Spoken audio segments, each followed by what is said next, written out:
Okay, so now let's take a look at lesson 4 of chapter 3. We're going to finish up this lesson. So last time we talked about the 13 colonies, and we're going to talk about how those colonies' population starts to increase and America starts to grow. So settlement of the 13 colonies took place between 1607 and 1733, and the number of people coming to America was increasing pretty rapidly. Now, the thing about this, if you remember, the trip to get here was really tough, and it was not easy. Lots of people would die, would have to really struggle.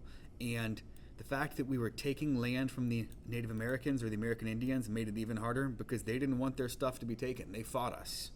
No one wants their land stolen. The population is estimated to have grown from about 200,000 to about 300,000. It's going to keep continuing to grow. At first, most of the people coming to America were English. But then other European people began to emigrate or come to America. And the main reason many of them were coming here is America was seen as a place of safety and refuge. So they were trying to escape their homes, which were unfair, had laws that were against them, or harsh conditions, and they wanted to come here for a better chance at life. Germans, Irish, Dutch, French, Swedes, and Scots-Irish were among many of the people coming to America. And it used to be mainly the English, but now the English are becoming a minority. And minority means when there is less of something.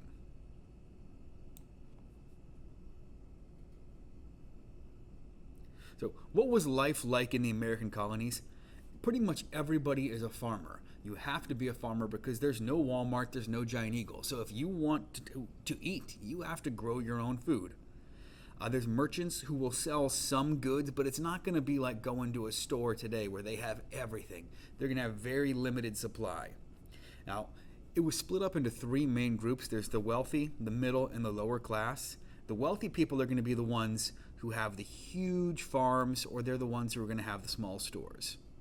Not like Walmart, not like Giant Eagle. Then they have farmers, shopkeepers, artisans, and teachers in the middle class. Those are people who are making some money, but not enough to be rich. And the lower class people are going to be called indentured servants. And those are going to be the ones, like we talked about, coming to America, making a deal with a London company, working for them for 7 years. They basically are coming to America and accepting a debt in exchange for payment of their trip. An indentured servant would come to America, and to pay for the trip, they'd have to make that deal. And the one they made with a London company required 7 years of work to be repaid. So they're paying for their moving expenses, but you owe them for 7 years. And they were usually forced to work in very harsh conditions and not treated very well. Sometimes people were kidnapped and sold as servants, and slavery is going to grow, but it's not going to be enormous until a little bit later, and we'll talk about what causes the amount of slaves brought to America to increase in a few chapters. During this time, people's houses were really simple. They don't have a furnace for heat. They have just a fireplace, and the fireplace is going to be where they cook their food and what they have to stay warm. The houses are very small, and they're usually only one room. So that means living room, dining room, kitchen, those are all the same one room. And bathrooms are usually going to be a hole out back. They have mattresses that are full of, straw and hay, and they only have one bed. So that means pretty much the whole family is sleeping together. The food back then was also very simple for multiple reasons. They don't have access to all these exotic spices, and also they don't have refrigeration. So if you went to the grocery store today and buy a pound of ground beef to make some hamburgers, and you leave it out on the counter for 2 or 3 days, it will be rancid. So they had to figure out ways to keep their food from spoiling without refrigerators. So one way was to cover it with salt and smoke it to dry it out and basically turn it into beef jerky. And that makes things last longer. They would also keep their vegetables in like a cellar, which is a hole underground where it's going to be a little bit colder, but nothing like a fridge today. And generally, the health of these people was pretty bad for multiple reasons. One reason is they didn't know about germs and what actually made you sick. They had all these superstitions about what actually made people ill.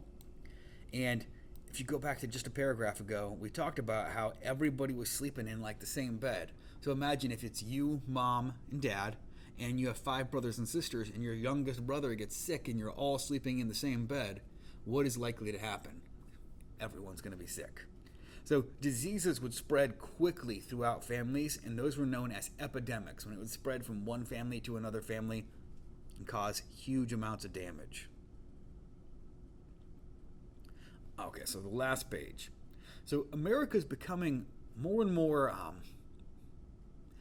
advanced. There's more people coming here, more people living here, and it's also becoming more divided into 3 regions: the North, the Middle, and the South. In the North, it's a little bit colder, so they can't have these giant farms growing tobacco like the South does. They're making most of their money off of things like by building ships, boats, by fishing, making stuff out of metal, because it's too cold to try to grow enough crops to make a huge amount of money. Now, the crops down in the South have much warmer weather and good soil, so they have these giant plantations, which are huge farms. And the main things these plantations would grow would be cash crops. And the 3 main crops they're growing are going to be rice, tobacco, and indigo. Rice for food, tobacco for money, and indigo is a plant that's used to make like a bluish purple dye, and it was expensive.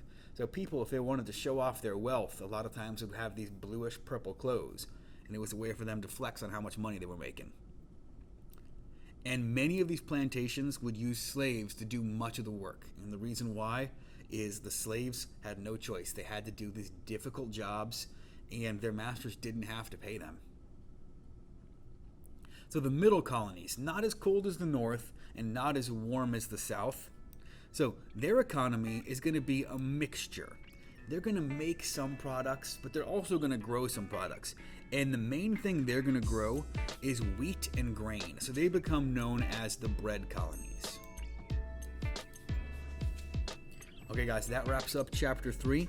So let's take a look at the Google worksheet and get this assignment done.